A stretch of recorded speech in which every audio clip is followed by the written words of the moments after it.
Tout le monde, je pensais pas faire ça aujourd'hui, mais là du coup je vais faire une vidéo. J'ai mis un poivron au four, donc je l'ai laissé bien griller. Vous voyez, il se détache facilement parce que je l'ai mis dans un sac. Sac congélo, je le mets dedans et en fait je vais enlever la peau et je vais faire un za'alouk. Donc c'est une espèce de comme charmoula à la marocaine avec des aubergines.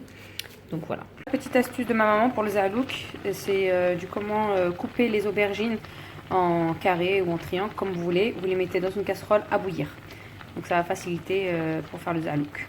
Donc là du coup j'ai fait revenir une échalote avec de l'huile d'olive.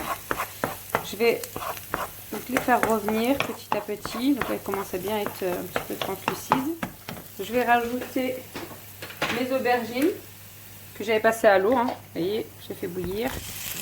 Je verse tout. Je vais les faire revenir jusqu'à ce que ça réduise. Rajouter des épices. Donc moi j'ai celle-ci avec ras el hanout. Mais du coup, quoi qu'il arrive, je rajoute moi-même du curcuma, du cumin et du cumin, les deux, du gingembre et de la paprika et du sel et du poivre. Pour en revenir à mes épices, je me suis rendu compte que j'avais plus de paprika. Regardez la paprika de celle-ci, la couleur, elle vient du Maroc. C'est ma mère qui me l'a ramenée. Franchement, c'est une tuerie. Elle n'a pas du tout la même couleur que celle qu'on achète en France. Après, est-ce qu'elle est meilleure ou pas? Donc moi, je mets à peu près, là j'ai mis une petite cuillère à café. Je mets pareil du cumin, hein, pareil du bled. Ma mère me ramène les épices à chaque fois que la pauvre qu'elle va au Maroc, la réquisitionne pour ça. Le curcuma idem, hop. Et après je vais revenir tout ça et je rajoute, hop, du curcuma j'aime bien, moi j'en rajoute pas mal. Et je mets également, hop, une demi-cuillère de gingembre. Et on est parti. Donc je rajoute du persil et de l'ail surgelé. Donc là je l'écrase un petit peu et je les fais toujours revenir le tout. Donc comme vous pouvez le voir, j'ai pas encore rajouté mes poivrons que j'ai fait cuire au four, en fait, que j'ai fait griller au four et après j'ai enlevé la peau. Donc voilà, je vais rajouter mon poivron, en fait, que j'avais bien grillé. Donc là j'ai retiré la peau, c'est pour ça qu'il paraît plus clair.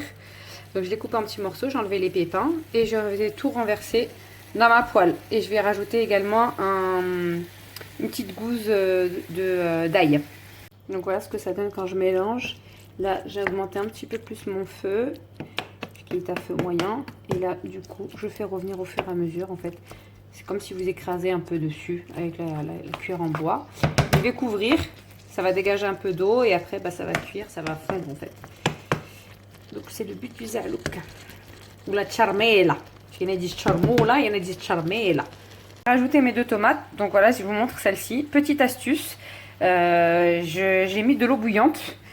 Donc c'était de l'eau bouillante de haricots verts. J'ai mis justement à plonger dedans mes tomates. Franchement, j'ai enlevé la peau très facilement. Donc voilà, vous laissez juste 1-2 minutes.